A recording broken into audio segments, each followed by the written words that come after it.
قَدْ أَفْلَحَ مَنْ زَكَّاهَا. That successful indeed is the one who purifies this nafs.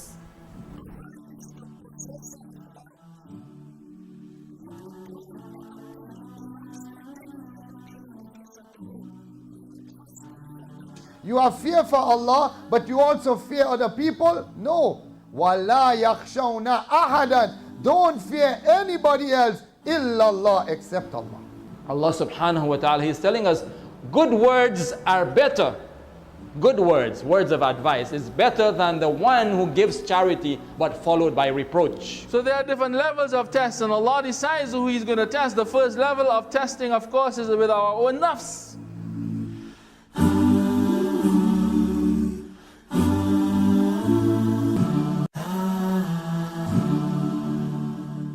Alhamdulillah nahmaduhu wa nasta'inuhu wa nastaghfiruh wa na'udhu billahi min shururi anfusina wa min sayyiati a'malina man yahdihillahu fala mudilla lah wa man yudlil fala hadiya lah wa nashhadu an la ilaha illallah wahdahu la sharika lah wa nashhadu anna sayyidina wa maulana Muhammadan abduhu wa rasuluh sallallahu ta'ala alayhi wa ala alihi wa baraka wa sallama tasliman kathiran kathira.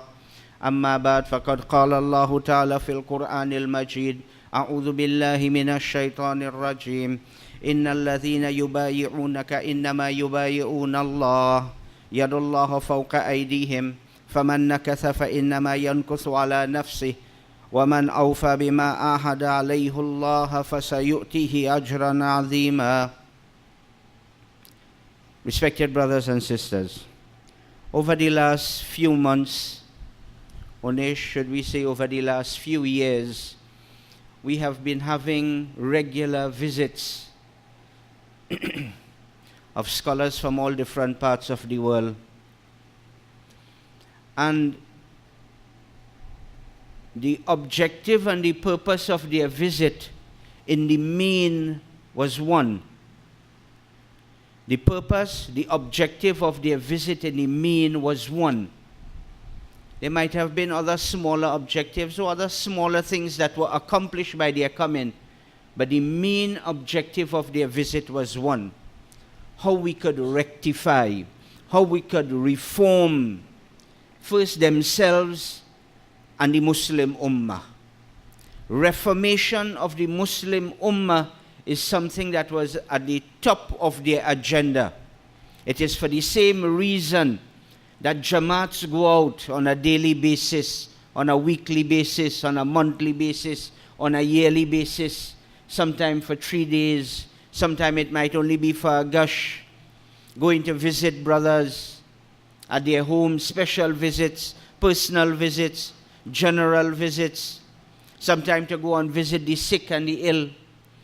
It is for the same reason that people leave Trinidad and different parts of the world and they would go to other countries.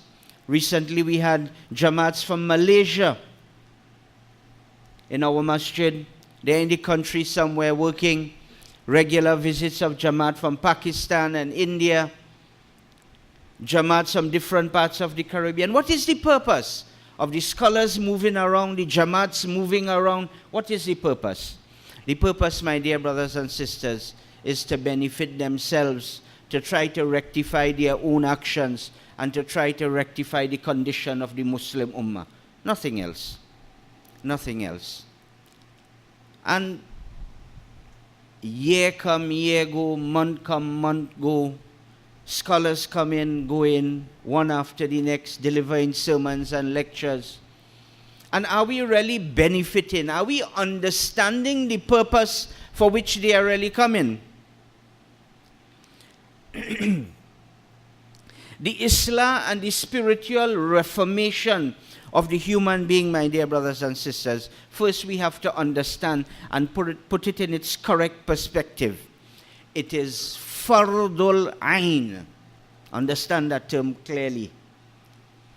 The Islah and the reformation of an individual, doing our Islah and correcting and reforming ourselves is not sunnah. It is not wajib. It is not fardul kifaya. Like the Janazah Salah, once a few people read it, that's good. Everybody are absolved, they are absolved from their duty. No, the rectification and purification of ourselves, this is something that is fardul ain. It is compulsory on an individual basis. Every single one of us, we are responsible for that. It is compulsory upon us. How we want to do it, what method we choose, right? It is up to us. You have a choice in that. You have a choice in the method that you want to adopt. Sometimes people feel that, okay, look, I could hit it on my own. Right? I could go the distance on my own. Nothing is wrong with that, and nothing is wrong with trying that. Right? But many a times we would realize that on that road that we want to traverse, that we want to bring about our rectification, we want to be a better person. From last year Ramadan to this year Ramadan that is coming up in a couple of months' time, have I improved? The quality of my ibadah, has it improved? The quality of the life that I am living in my community, the quality of family life that I have, has it improved? Am I a better person? Is my family coming, the family who I have responsibility over? Kullukum ra'in wa kullukum mas'ulun an ra'iyatihi. Each one of you is a shepherd and you're responsible for your flock. Is this family that I am responsible over, are they coming closer to the deen? Right? This family that I am responsible over, to ensure that they are religiously educated, first responsibility to ensure that we give them good manners, good education. Are they coming closer to the deen? What is the quality of the family life that we are providing for our children? You know, and as I mentioned, the family life, there is one thing that we definitely need to be paying particular attention to.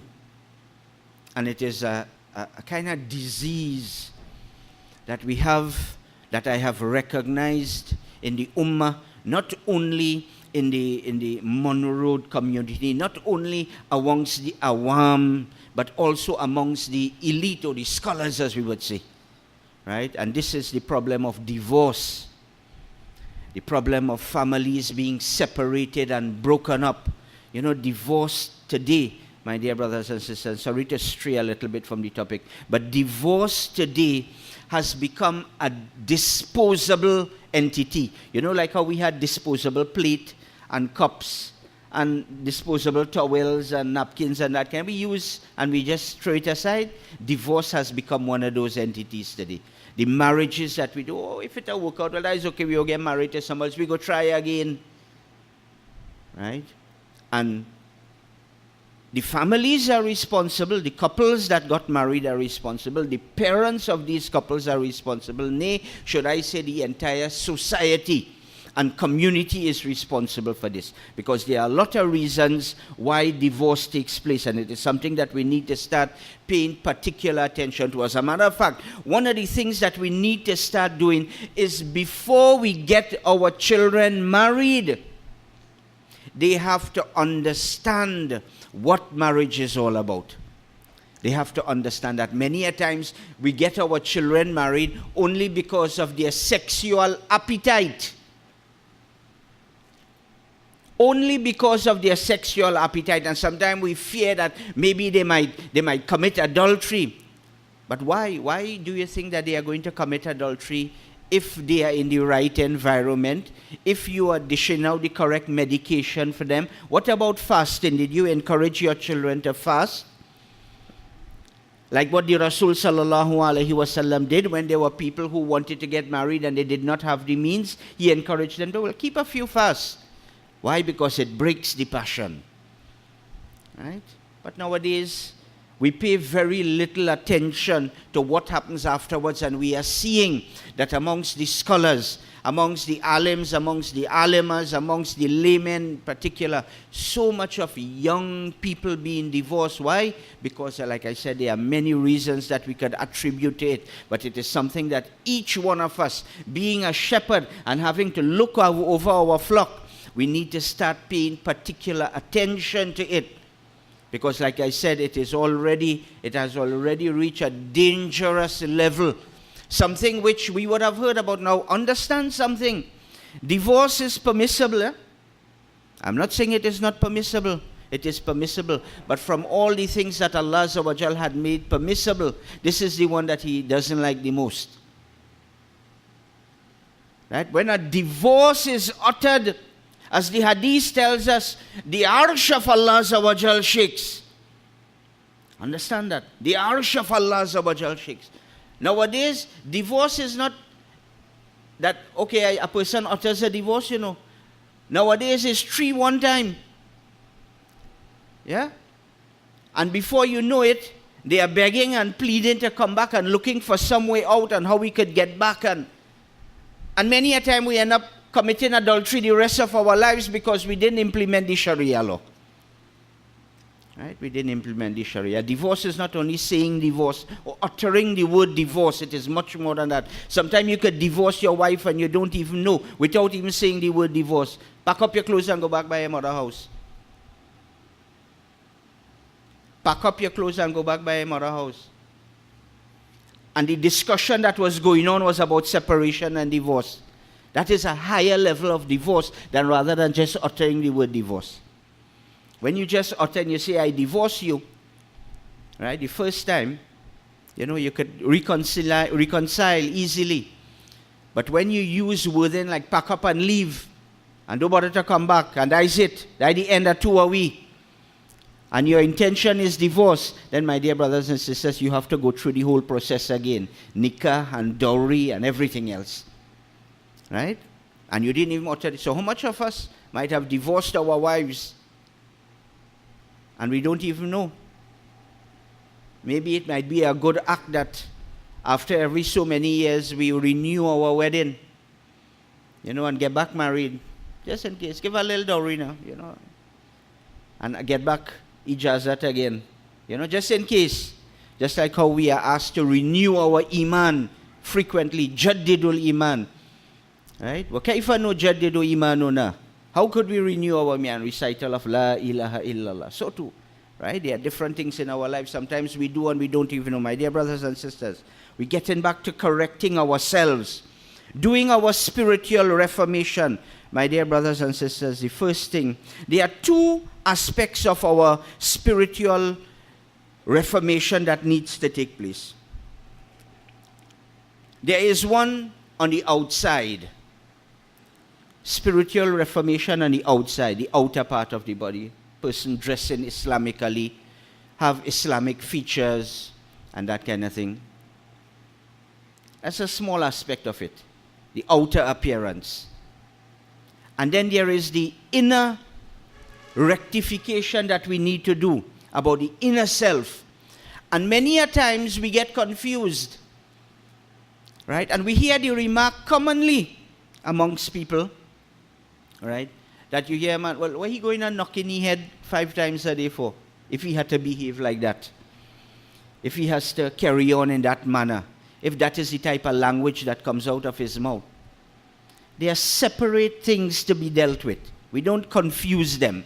If a person is dressing apparently on the outside, he's dressing himself from his facial features and everything else, and he's trying to resemble and look like a Muslim, that is a good quality. That is one step towards reformation. That is one part of reformation. It is not the only part. It might not even be the major part, but it is a part of reformation. So you don't down a person because he did not complete his reformation, and because you see him in a jubba, and you see him in a turban and imam, and he did something wrong, you say, what kind of Muslim is that? We should be contemplating and rectifying and looking at our own self and say, what kind of Muslim am I? Before we start to point fingers at other people. They are trying something. Maybe they haven't fulfilled it or completed it, but they are on their way. They are trying something, right? They are trying. That is from the outside. And then after that, my dear brothers and sisters, we have the correcting of the inside, right? That is one type of Islah that we have to do as well. So you see a brother on the outside and he hasn't got a beard, or he's not dressing in a jubba, or he does not have on a topi or whatever have you, Right? He has some work to do. We have some work to do as well. Right? There's outside reformation, there's inside reformation. Sometimes you find a person, his inside reformation might be at a higher level than his outside reformation. So he might have better inner qualities than the person who might be dressing properly. And vice versa, you could find the same thing. Sometimes you might find that the effects of the outside dressing starts to create an effect on the inside.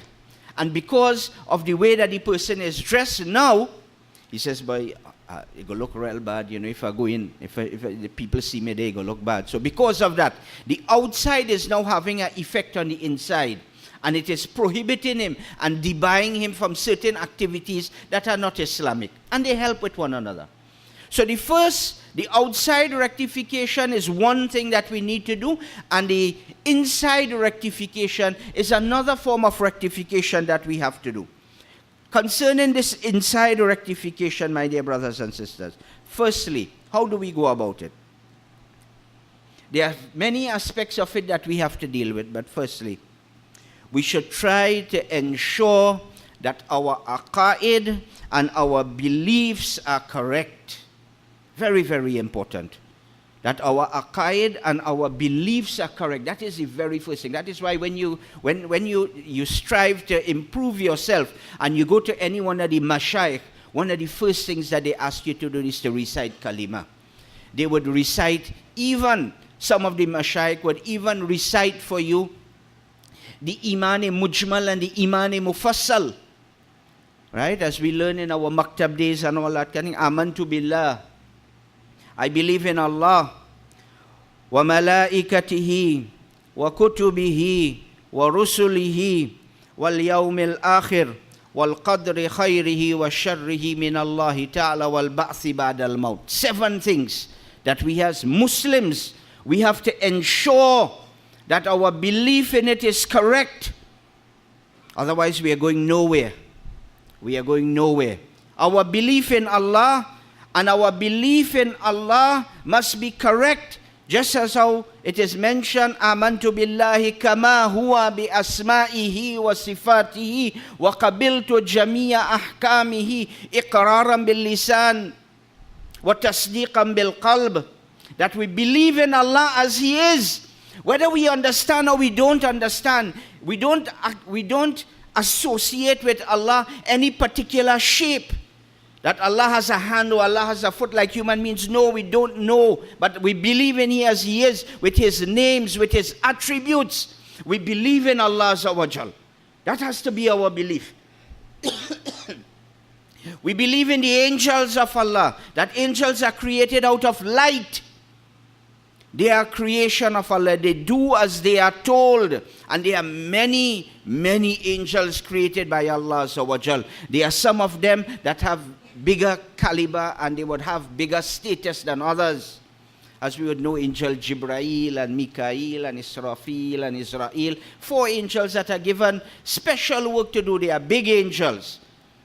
Right? But there are many angels. So much angels there are. The Ahadith tells us that around Baytul Ma'mur, just as how we have the Kaaba on the earth, right above it, the Kaaba of the heavens, Baytul Ma'mur, 70,000 angels make tawaf every day. 70,000 angels making tawaf around Baytul Ma'mur every day, and they are not going to get a chance until the day of judgment again to make tawaf. 70,000 daily. That is the amount of angels that are created by Allah Azza wa Jal. Every human being have angels with them to guide them and protect them.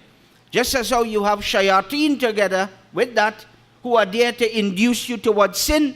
So we believe in the angels of Allah Azza wa Jal. They are creation that is created out of light. We don't disbelieve in them.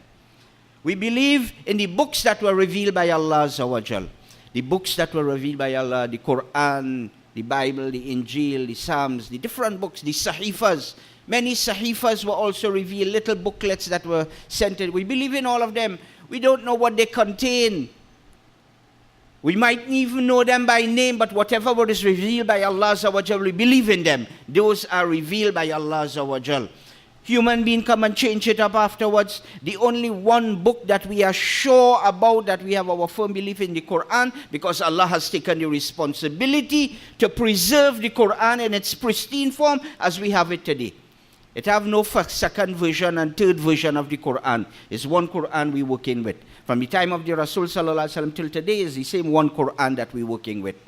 We believe in the books of Allah Azza wa Jal. We believe in all the apostles that He sent. All the messengers that came, whether they came with a Sharia or whether they were following the Sharia of the previous prophet. That is why they are divided into Rasul, and Nabi. Right? One of them came with a book, the others just followed the other previous prophet that was there before them, just came as a helper. We believe in all of them. We could name some of them, we mightn't be able to name most of them. Right? The Quran mentions some of them. Right? We believe in all of them. As a Muslim, we must believe in that. And we believe in the last day, the final day, that there is a day when everyone will be gathered together. Everyone will be gathered together. Everybody on the earth will be caused to die. Everybody on the earth and the heavens, angels, everybody.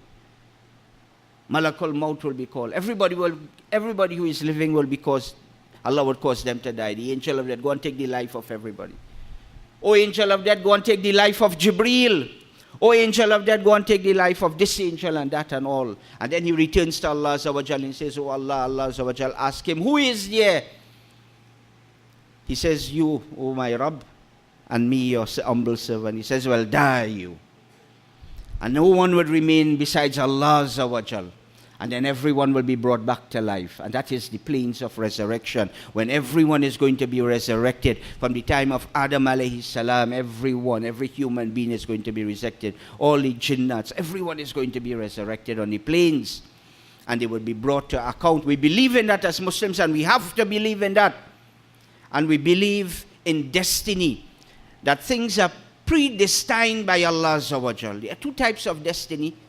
Right? And we have to understand it well, because many a times the human being, his destiny is not fixed that he is moving like a robot.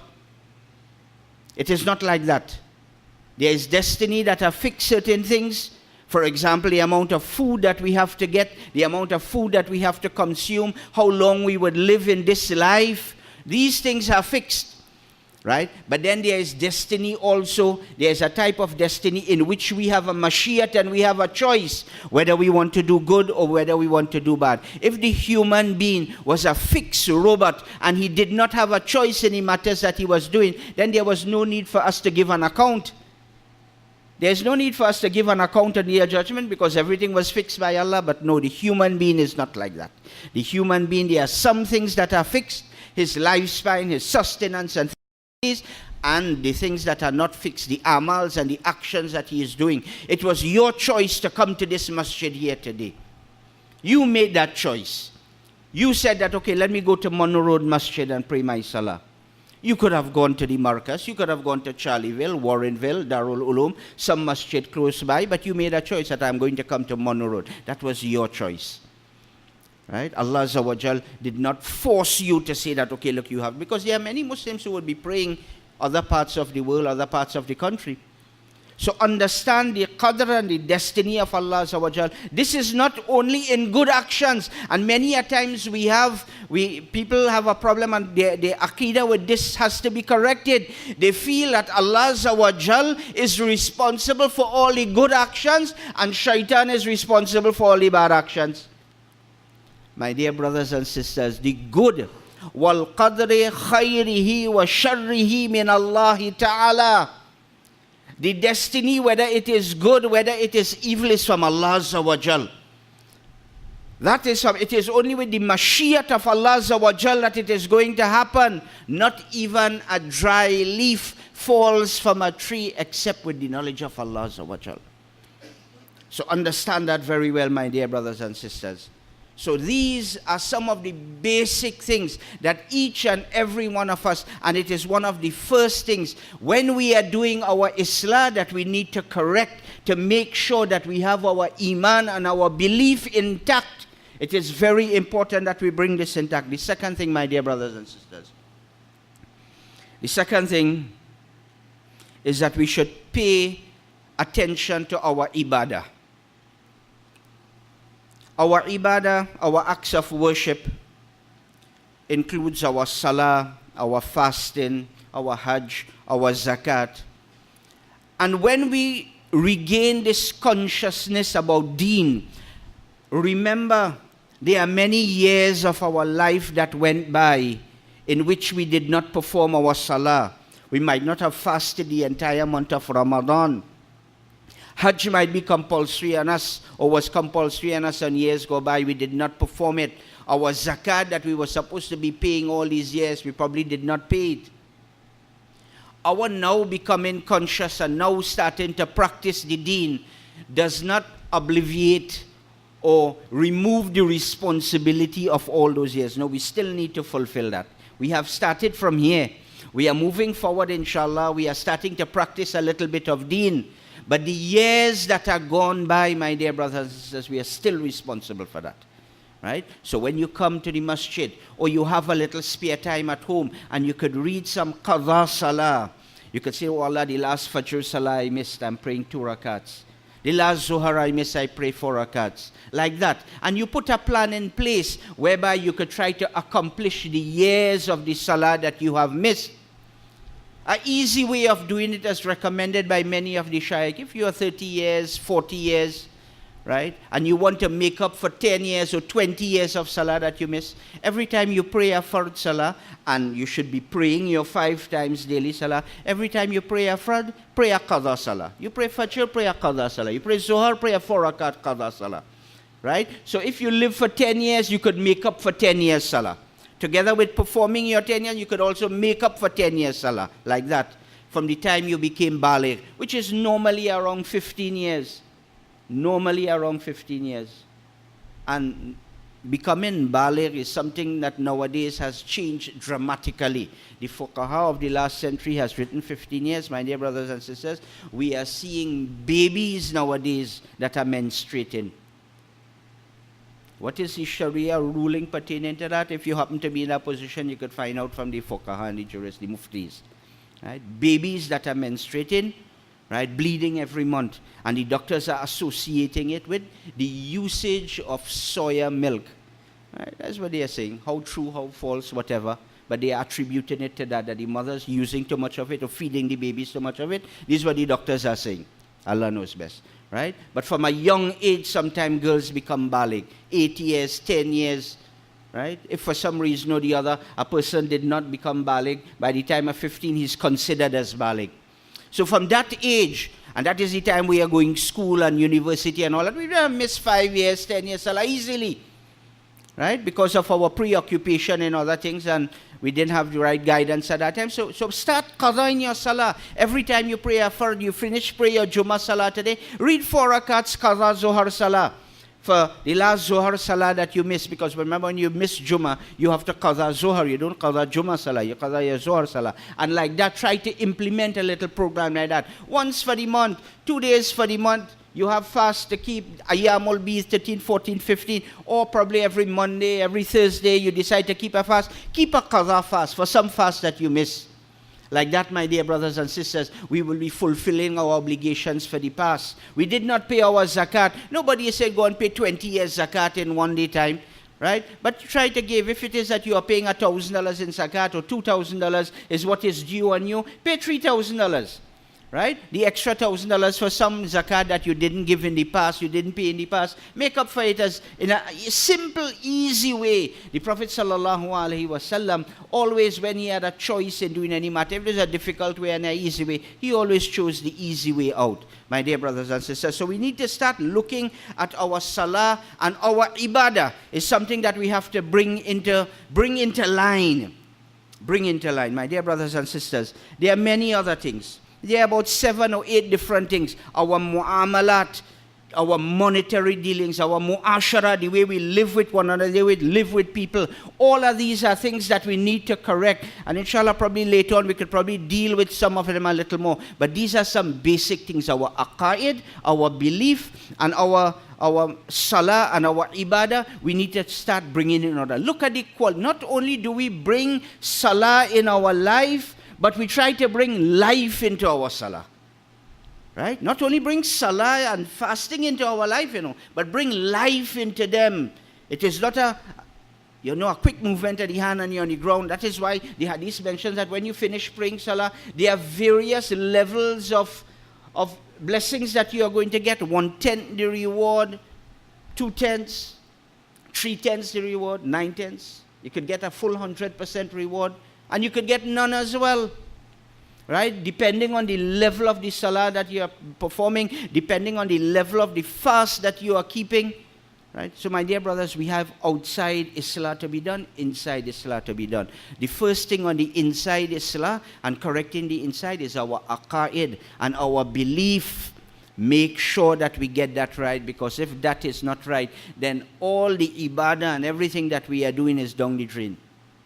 Right? It has no reward attached to it. We must get our aqaid and our belief right, and whatever we are doing, try to do it lillah, solely for the sake of Allah. We stand to pray our Jummah Salah. We make, oh Allah, we are praying this Salah for you and you only, not for the person next to me, not for the person behind me. I am praying for you, oh Allah, because we don't know if we will get another Salah. One of the things that the Prophet ﷺ encouraged us to pray every Salah as though it is Salatan Muwadda, the Salah, your final Salah, the one of farewell that you are giving. Pray every Salah like that, every Salah that you are praying. May Allah Azza wa Jal give us the tawfiq, inshallah.